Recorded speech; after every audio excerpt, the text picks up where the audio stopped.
Hello అందరికీ రామ్ రామ్. అందరూ ఎలా ఉన్నారు? బాగున్నారా? సో ఈరోజు వచ్చేసి మా వాడి మ్యాచ్ ఉందండి, క్రికెట్ మ్యాచ్. అండ్ ఈ రోజు అనే కాదు, రోజు ప్రొద్దున ఎందుకో ఏమో టైం అంత తొందరగా పరిగెడుతుంది. ఎందుకంటే ఎంత తొందర లేచినా కానీ మనకు లేట్ అయిపోతుంది. సో ఇక్కడ నేను టిఫిన్లోకి వెజ్ పులావ్ చేశాను. దాని తర్వాత సోయాబీన్స్ మంచూరియన్ ఉంటుంది కదా, అది చేశాను. అండ్ ఇక్కడ వచ్చేసి యోగా మ్యాట్ తీసుకున్నాము అండ్ డంబల్స్ తీసుకున్నాము. యోగా మ్యాట్ ఎందుకంటే వీళ్ళ క్రికెట్ మ్యాచ్ అంటే ప్రాక్టీస్ అయిపోయిన తర్వాత మెడిటేషన్ వగేరా చేస్తారు కదా, సో గ్రౌండ్లో కింద వాటర్ అంతా కొడతారు కాబట్టి వాళ్ళ సార్ చెప్పారన్నట్టు తీసుకురా అని చెప్పేసి, సో యోగా మ్యాట్ అనేది ఆర్డర్ చేశాము. అండ్ ఈరోజు వచ్చేసి మ్యాచ్ ఉంది కాబట్టి తొందరగా పనులు చేస్తున్నాను అన్నట్టు. సో ఇక్కడ ఏంటంటే మసాలా పరాటా చేస్తున్నాను. ఎందుకంటే ఈ మసాలా పరాటా నేను తినడానికి, నాకు ఎనర్జీ కావడానికి. సో ఇక్కడ వచ్చేసి మసాలా పరాటా చేసేసాను. నేను తొందరగా రెడీ అయిపోయి బయలుదేరామన్నట్టు. అండ్ ఇక్కడ వచ్చేసి మేము గ్రౌండ్కి వచ్చేసాము. ఈ గ్రౌండ్ వచ్చేసి కేపీసీ గ్రౌండ్ అన్నట్టు. ఇది పూణేలో ఉండే వాళ్ళకి, వాబరీలో ఉండే వాళ్ళకి తెలుస్తుంది అన్నట్టు. అంటే ఇది కొత్తగా అయింది గ్రౌండ్. ఎక్కడ అంటే మన ఫారెస్ట్ పార్క్ వెళ్ళే రూట్లో ఉందన్నట్టు. సో ఇక్కడ ఎయిర్పోర్ట్ అనేది పక్కనే.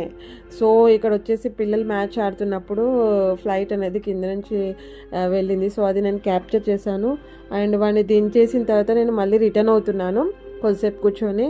అండ్ రిటర్న్ అవుతున్నాను కానీ మొత్తం మనసంతా అక్కడే ఉండిపోయింది. బాగా ఆడమని అయితే చెప్పాము. అవుట్ అయితే అవుట్ అయినావు, అంటే ఆడితే ఆడావు, గెలిస్తే గెలిచారు, లేకుంటే లేదని చెప్పేసి. ఎందుకంటే క్రికెట్ ఆడడము, ప్రాక్టీస్ చేయడము ఎంత డిఫికల్ట్ అంటే, ఎందుకంటే బాల్ ఎక్కడ తాకుతుందో తెలియదు, ఫీల్డింగ్ ఆడేటప్పుడు ఎక్కడ పడతారో తెలియదు. మళ్ళీ వీళ్ళ చేసే వార్మప్స్ కానీ, వీళ్ళు చేసే ఎక్సర్సైజెస్ కానీ చాలా ఉంటాయి. ఎందుకంటే మా వాడు స్కూల్ నుంచి వచ్చిన తర్వాత అంటే 4:35కి వెళ్తాడైతే 8కి వస్తాడు. సో ఆడితే ఆడారు, లేకుంటే లేదు, అవుట్ అయిపోయినావు, నీ 100% ఇచ్చేసాయని చెప్పేసి నేను వచ్చేసాను. అండ్ నేను ఇక్కడ రిటర్న్ అవుతున్నాను, ఇంటికి బ్యాక్ అవుతున్నాను అన్నట్టు. సో క్రికెట్ ఆడడం అంటే చాలా కష్టం, చాలా అంటే చాలా కష్టం.